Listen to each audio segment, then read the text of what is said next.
På dybder, hvor sollyset ikke trænger ned, ændrer havet selve logikken i livet. Her findes der ikke den sædvanlige dag og nat, ingen planter, ingen landskaber, som menneskets blik er vant til. Der er kun massen af koldt vand, sjældne glimt af bioluminescens, næsten konstant sult og et tryk, som på overfladen ville knuse de fleste levende væsener. For os ser dette rum tomt ud, men tomhed i havet er næsten altid bedragerisk. Netop i dette mørke lever væsener, som virker utrolige, indtil man opdager, hvor præcist de er tilpasset deres miljø. Et af dem er hugtandfisken, et dybhavsrovdyr, hvis udseende virker overdrevet selv for afgrunden, men hver detalje løser den samme opgave. At overleve der, hvor føde er sjælden, og hvor en fejl næsten altid koster livet. Hugtandfisken beskrives ofte gennem sine tænder, og det er ikke overraskende. Ved første blik er det netop dem, der gør den næsten uvirkelig. Hovedet er forholdsvis stort, kroppen er langstrakt og smal, og fra munden stikker lange, tynde tænder ud som nåle. Hos nogle individer er de nederste hugtænder så store, at når munden er lukket, kan de ikke placeres normalt indeni. Derfor findes der i hovedet særlige fordybninger, hvor spidserne af tænderne passer ind. På et fotografi eller i billeder fra et undervandsfartøj ser det ud som en overdrivelse fra naturens side, som om havet har skabt en karikatur af et rovdyr. Men i skumringszonen findes der næsten ingen overdrivelser. Alt er underlagt mangel. Og hvis en fisk har så store tænder, betyder det, at de virkelig er berettigede. Størrelsen på hugtandfisken er dog ikke særlig stor. Det er som regel en forholdsvis lille fisk, ofte kun nogle få dusin centimeter lang. Og netop her ligger et af paradokserne ved dybhavslivet. Jo længere man kommer fra overfladen, desto mindre betyder de sædvanlige forestillinger om styrke. Her vinder ikke den, der blot er større. Den vinder, der bruger mindst energi og udnytter enhver chance for bytte så effektivt som muligt. Under forhold, hvor et bytte måske kun viser sig sjældent, er det ikke så vigtigt at svømme hurtigt, som ikke at miste det ene øjeblik, hvor der pludselig er mad foran dig.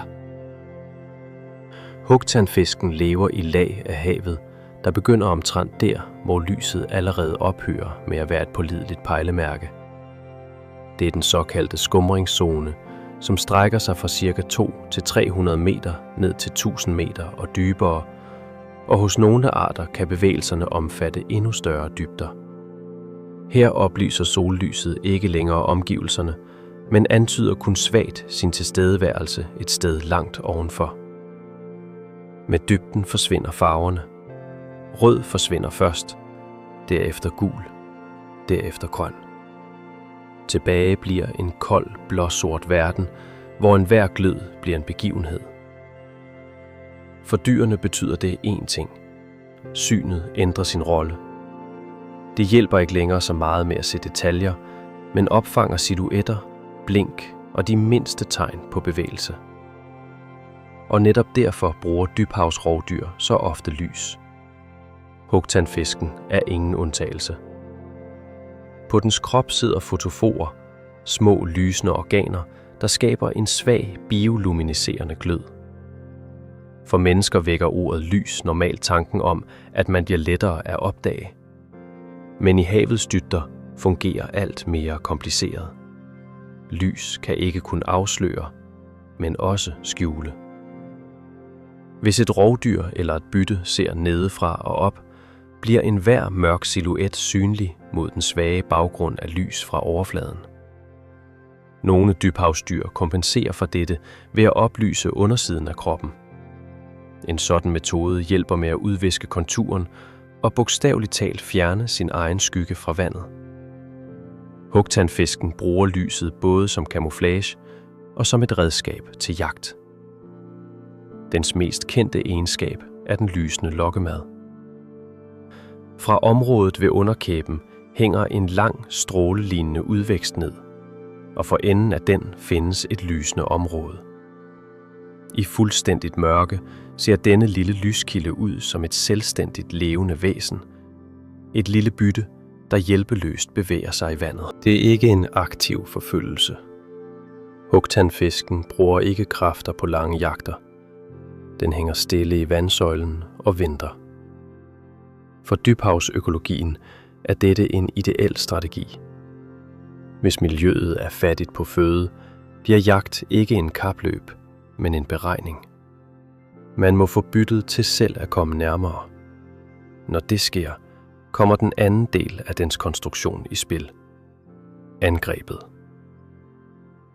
Hugtandfiskens krop er langstrakt og virker næsten skrøbelig, men den er tilpasset korte, meget pludselige bevægelser.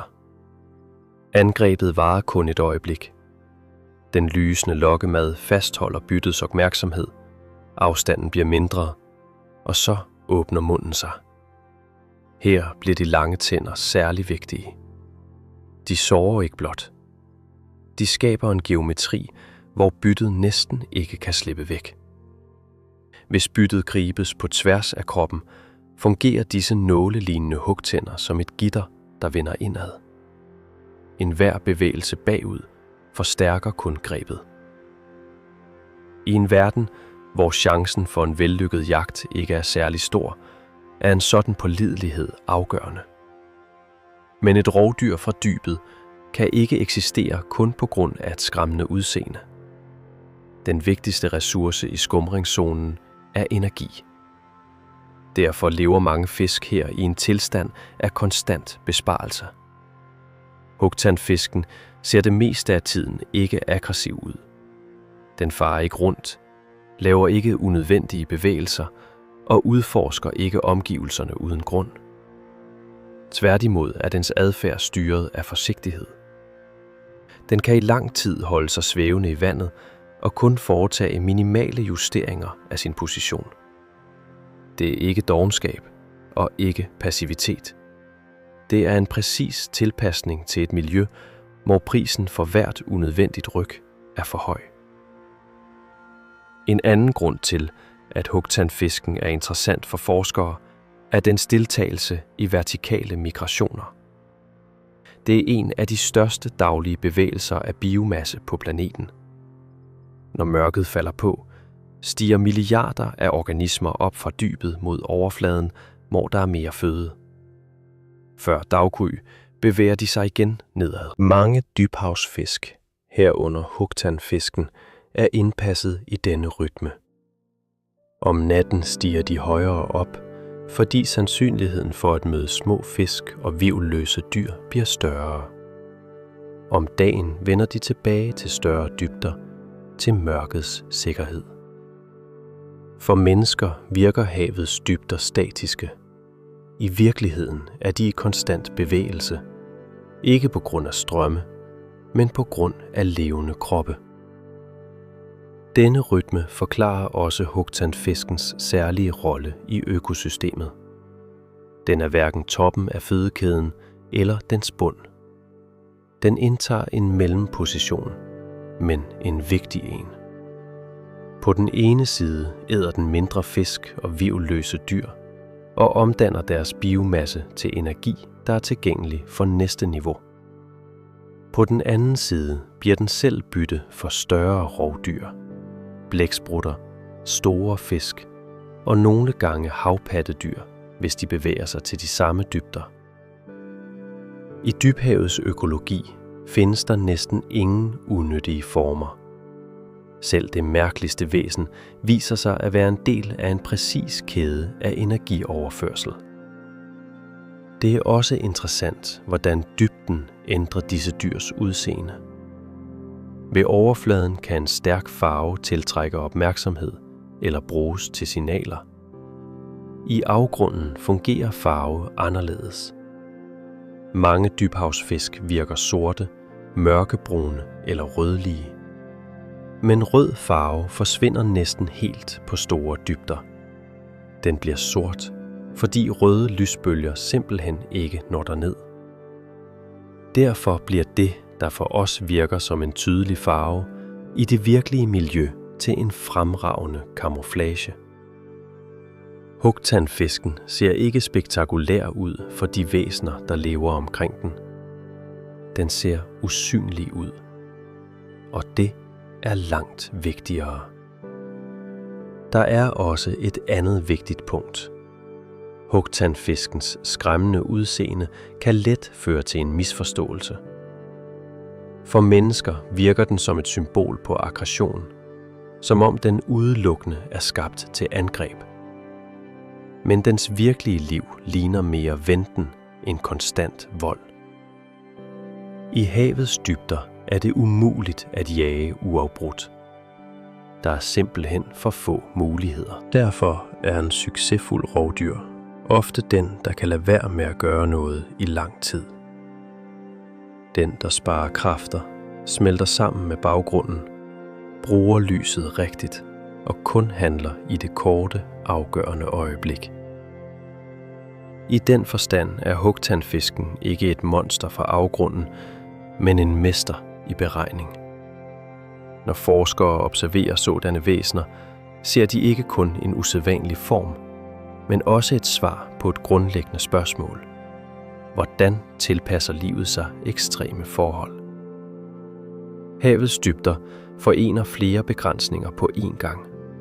Mangel på lys, lave temperaturer, sjælden føde og højt tryk. Hver af dem er allerede en alvorlig udfordring. Sammen skaber de et miljø, hvor en organisme må være næsten perfekt tilpasset sin niche. Hugtandfisken er netop sådan. Den kan ikke forstås ud fra én egenskab alene.